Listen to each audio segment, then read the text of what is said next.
Yes Neelima Jubilee hills ఉప ఎన్నికల ఫలితం మీద మాత్రం ఇటు రాష్ట్ర వ్యాప్తంగా ఒక ఉత్కంఠత అయితే కొనసాగుతున్నటువంటి పరిస్థితి ఉందని చెప్పవచ్చు. సో ఎగ్జాక్ట్ 8 గంటలకు జూబ్లీ హిల్స్ ఉప ఎన్నికలకు సంబంధించినటువంటి కౌంటింగ్ ప్రారంభం కానుంది. మొత్తం 10 రౌండ్లలో 42 టేబుల్స్ మీద ఏదైతే ఈ కౌంటింగ్ ప్రాసెస్ అంతా కూడా కొనసాగేటటువంటి అవకాశం ఉంది. మధ్యాహ్నము 1 గంట నుంచి 2 గంటల వరకు పూర్తి స్థాయిలో ఫలితాలు వచ్చేటటువంటి అవకాశం ఉంది. సో చూసుకుంటే మాత్రం పూర్తిగా కోట్ల విజయభాస్కర్ రెడ్డి స్టేడియం దగ్గర మాత్రం పటిష్టమైనటువంటి బందోబస్తును ఏర్పాటు చేశారు. ఎక్కడ అవాంఛనీయ సంఘటనలకు తావు లేకుండా 144 సెక్షన్ ని ఏర్పాటు చేసినటువంటి పరిస్థితి. దాదాపు 3 అంచెల భద్రతను కోట్ల విజయభాస్కర్ రెడ్డి స్టేడియం దగ్గర కౌంటింగ్ సెంటర్ దగ్గర ఏర్పాటు చేసినటువంటి సిచ్యువేషన్ అయితే ఉందని చెప్పవచ్చు. మొత్తం 58 మంది అభ్యర్థులు బరిలో ఉండగా ప్రధానంగా మాత్రం ఇటు 3 పార్టీల మధ్య పోటీ ఉంది. ముఖ్యంగా ఇటు బీఆర్ఎస్ కాంగ్రెస్ మధ్య మాత్రం హోరాహోరీగా పోటీ అయితే ఉన్నటువంటి పరిస్థితి. సో ఈ నేపథ్యంలో ఇప్పటికే ఇటు జూబ్లీ హిల్స్ ఫలితం మీద ఇటు తెలంగాణ రాష్ట్రం నుంచే కాకుండా ఇటు తెలుగు రాష్ట్రాల్లో కూడా సర్వత్రా ఉత్కంఠ నెలకొన్నటువంటి పరిస్థితి. ఈసారి చూసుకుంటే జూబ్లీ హిల్స్ ఉప ఎన్నికల్లో దాదాపు మొత్తం కూడా 48% ఓటింగ్ నమోదైనటువంటి పరిస్థితి ఉంది. సో ముఖ్యంగా చూసుకుంటే మొదట కౌంటింగ్ సంబంధించి ఈవీఎంల కౌంటింగ్ షేక్పేట్ నుంచి మొదలవుతుంది. ఇక షేక్పేట్ తర్వాత లాస్ట్ రౌండ్ మాత్రం ఇటు ఎర్రగడ్డతో కౌంటింగ్ ప్రాసెస్ అంతా ముగిసేటటువంటి అవకాశం ఉంది.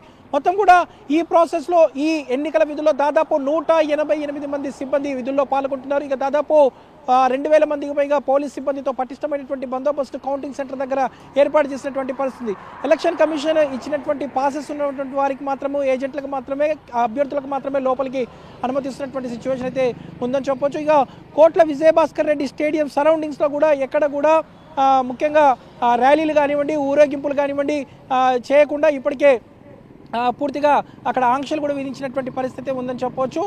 మొత్తం కూడా అంటే మధ్యాహ్నం వరకు ఫలితం వెలువడేటటువంటి అవకాశం ఉంది. మొదట పోస్టల్ బ్యాలెట్కి సంబంధించినటువంటి లెక్కింపు ఉంటుంది. మొత్తం కూడా 101 పోస్టల్ బ్యాలెట్స్ ఉన్నాయి. సో ఈ 101 పోస్టల్ బ్యాలెట్కి సంబంధించినటువంటి లెక్కింపు మొదట ఉంటుంది. దాని తర్వాత ఈవీఎంల ద్వారా ఏదైతే షేక్పేట్, దాని తర్వాత యూసుఫ్ కూడా కానివ్వండి, అదేవిధంగా ఇటు వెంగళరావు నగర్, దాంతోపాటు ఎర్రగడ్డ, పోరబండ, రెహమత్ నగర్ మొత్తం కూడా దాదాపు 7 డివిజన్లకు సంబంధించినటువంటి ఈవీఎంలో ఉన్నటువంటి మొత్తం కూడా కౌంటింగ్ అంతా కూడా జరిగేటటువంటి అవకాశం అయితే మనకు కనిపిస్తుందని చెప్పొచ్చు. ప్రధానంగా మాత్రం ఇటు కాంగ్రెస్ బీఆర్ఎస్ మధ్య హోరాహోరీగా అయితే పోటీ కొనసాగుతుంది. సో ఇప్పటికే గెలుపు మాది అంటే మాది అనే విధంగా ధీమాని వ్యక్తం చేస్తున్నాయి ప్రధానంగా 2 పార్టీలు. సో ఈ నేపథ్యంలో గెలుపుకు సంబంధించి మాత్రం డిసైడింగ్ ఫ్యాక్టర్స్ చూసుకుంటే బోరబండ, రెహమత్ నగర్, ఎర్రగడ్డ, సో ఈ 3 మాత్రము గతంతో పోలిస్తే కొంత పోలింగ్ పర్సెంటేజ్ అనేది ఎక్కువగా నమోదైందని చెప్పవచ్చు.